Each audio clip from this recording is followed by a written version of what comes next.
State is rested, and now it's the defense's turn. State your full name for the record, please. My name is Richard Harvey. And Mr. Harvey, you are an elected official here in Colleton County? Yes, sir. I am the coroner of Colleton County. Okay, and briefly describe your duties to the jury so they understand what a coroner does. We basically investigate any death that occurs outside a hospital, any death that dies within 24 hours of admission to a hospital, any emergency room death is reported to the coroner's office as well. And primarily our responsibility is to do an investigation as to the cause of their death, including medical records, autopsies, and that's basically my responsibility, is to determine what the cause of death and the manner of death is. So,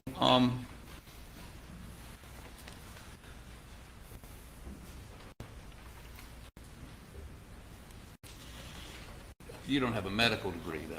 No, sir. Okay. But I was one of the first medically trained coroners in the state of South Carolina. Okay. And how long have you been coroner? This is my 30th year. 30th year. So let me talk a little bit about, in general, well, now let me just go ahead and cut to the chase here. You have a file with you, and I believe it's a file concerning the deaths of Paul and Maggie Murdaugh. I do. And how did you get notified of their deaths?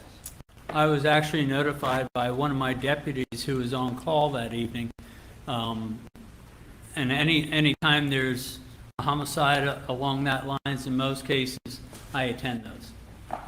And he was on call, and basically he told me he also has another job because he's only part-time. And he told me, he says, look, I can't stay. He says, I've got to work tomorrow morning. He says, I hate to dump this on you, but he says, but, this is going to be yours. So you took, well, first let me back up for just a second. Did you respond, and if so, what time did you get to the scene? And I'm going to lead you and say in Moselle.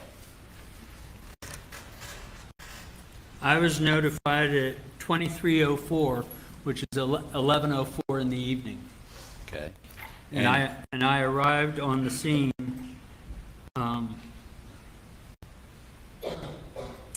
Let me back up there. I arrived on the scene at 23:04. I was actually notified about 22:30 by my deputy who was on call. So 22:30 would be 10:30? Yes, sir. So you got notified at 10:30. You got on the scene at 11:04. And were you by yourself? Yes. Okay. And I'm going to jump ahead a little bit. Did you process this scene? Did you have somebody take? Did you take photographs or something? Yes, sir, I did. So the photographs in your file Yes, are sir. your photographs. Yes, sir. And in taking those photographs, did you, for instance, go into the feed room and take some photographs? Yes, I did. Okay. And had that crime scene been processed by SLED at that point? No, sir. Okay. Did you do anything to, and I'll be frank with you, there's some footprints that have been identified as law enforcement or perhaps your folks that were in the feed room, perhaps in blood, before SLED had finished processing. Are those your folks or SLED or who, do you know? I'm unaware of those. Okay. So when you took those photographs, did you take precautions to, how do you not disturb evidence?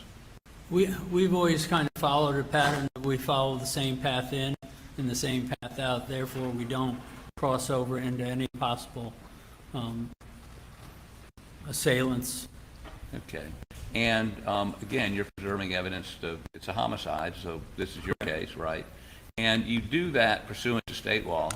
Yes, sir. And we've received your photographs. Thank you for those. And I think you gave them to SLED also, correct? Yes, sir. And so you perform a function also. I've looked at the death certificates of Paul and Maggie Murdaugh, and you have a time of death of 9 o'clock. Is that correct? Yes, sir. Okay, so let's go through when you begin to examine the body to determine the time of death. Tell me how you do that. Well, initially that evening, when I initially got there, I was told that sled was coming, which I knew, depending on where sled was coming from, it depends. It could be an hour, it could be 2 hours. It all depends on what part of the state and what group is actually coming to you. My initial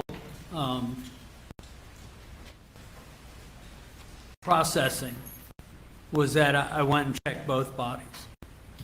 And I simply put my hands in their armpits to determine how warm they are. This is one of the things we do sometimes to try and estimate a time of death. Is the body cold?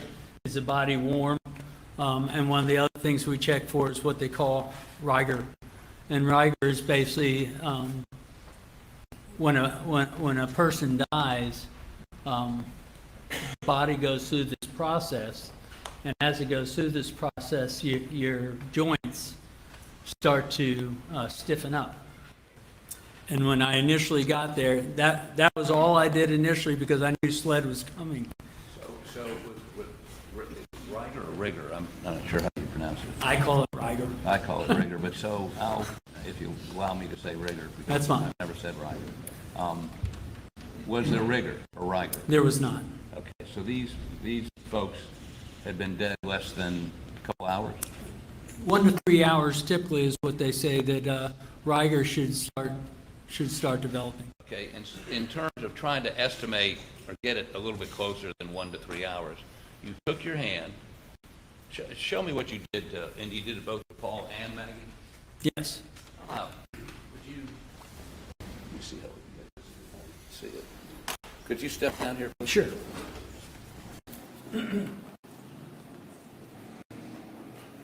And they were laying on the ground, both of them, right? Yes, sir. And did you move them? No. Okay, so... They were covered with a sheet initially when I got there. Right, so let's have you stand over Okay. here so the jury can see me. And you went up to Paul, and where did you put your hand? I have to think now which way Paul was laying. I'm not worried about Right, whether it was left or okay. right. Basically what I did is I lifted his arm up just a little bit here, and I stick my hand up into the armpit.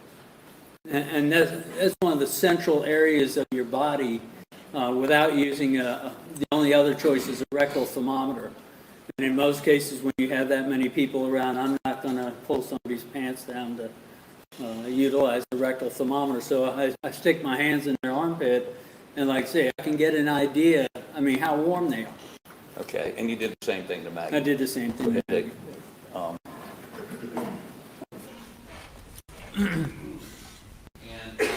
And you concluded on your death certificate 9 o'clock.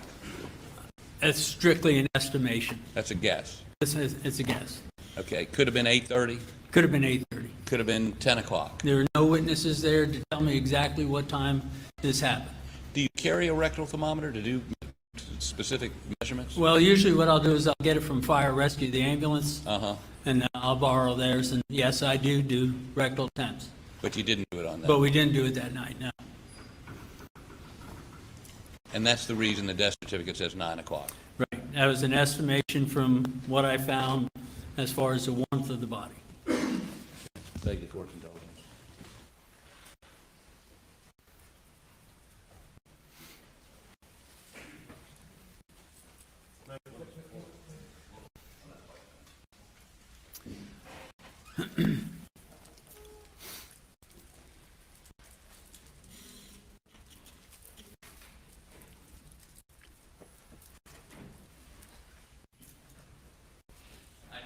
Sure that we understand each other. Your statement of 9 o'clock, it could have been 8 o'clock. It could have been 8 o'clock. Their death could have been the result of being shot at 8 o'clock. I basically looked at 2.5 hours from the time that the call came in to the time I actually got there. So they could have been shot at 10 o'clock Could have been. or any time in between. Yes, sir. Thank you, Coroner. Please answer any questions. By the state.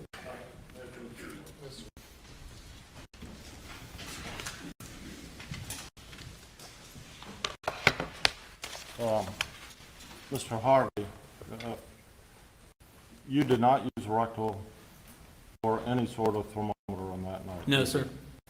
And isn't it true that the best way to determine the actual time of death, particularly in a violent homicide, is to take the temperature? Yes, sir. Correct. Yes, sir. And the temperature decreases roughly at a rate of 1.5 degrees every hour, Right. correct? Correct. And it's also affected by the ambient temperature in the Correct. area. Yes, sir. Yet, as I understand your testimony, correct me if I'm wrong, you really do not have a general idea as to when that incident actually occurred, That's right. Yes, sir. That's true. because you didn't take the temperature, correct? Right. And thermometers are not always accurate either. So, and that's one thing that we've learned over the years. I mean, we do have, and actually we now have the, I can't think, ultraviolet light, the light that shoots for the forehead. But what I've determined with that is that it's not necessarily accurate, is that I may shoot it at the forehead and it'll say 99 degrees, but if I shoot it in your ear, it might say 103. That's right. So, I mean, they're not necessarily accurate either. That's correct. And it's also impacted by body weight, Absolutely, absolutely. age, elderly Yes, sir. versus youth, correct? Yes, sir. And the weather. Yes, sir. correct? Yes, sir. If they were covered by a Yes, sir. sheet, that Which they would, were at that time when I initially got it. that could maintain something? Yes, sir. If they got wet through rain, that could affect it? That could, yeah, that could And definitely. you had rain at that time, didn't you? It had not rained hard at that point. Both Not of their, hard. both of their hairs were, heads of hair were dry. Okay. And all those are factors which reflect what the actual time of death is. Yes, sir. Yet temperature is key. Yes, sir. And the only information you have is that the bodies were warm, correct? Yes, sir. Based upon And your, Riker had not started. and that usually begins to occur within 1 to 3 hours. 1 to 3 hours. So that's the time frame that I was looking at. Okay. And you walk around the area, got close to them at that particular time. Yes, Is sir. that correct? And you were walking in the scene, correct? Yes, sir. No further questions. Yes, sir. Two questions. Sure. Do you remember when Sled showed up? I do have probably the times for that.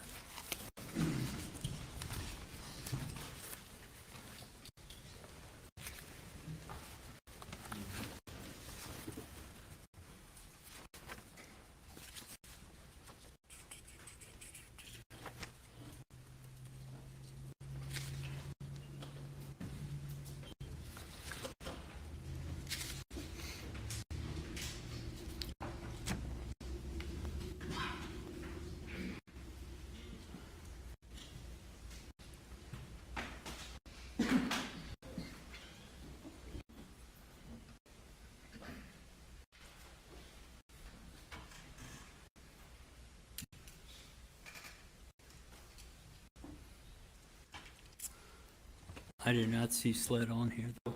Let me perhaps ask another question. Okay. Was Colleton County already there? Yes, sir. Okay. Were there Colleton County detectives there? Yes, sir. They're, Okay. Did any of them talk to you about time of death? no, Did any of them ask you what your examination revealed? no, Did any of them ask you how you came to your decision of the time of death? no, sir.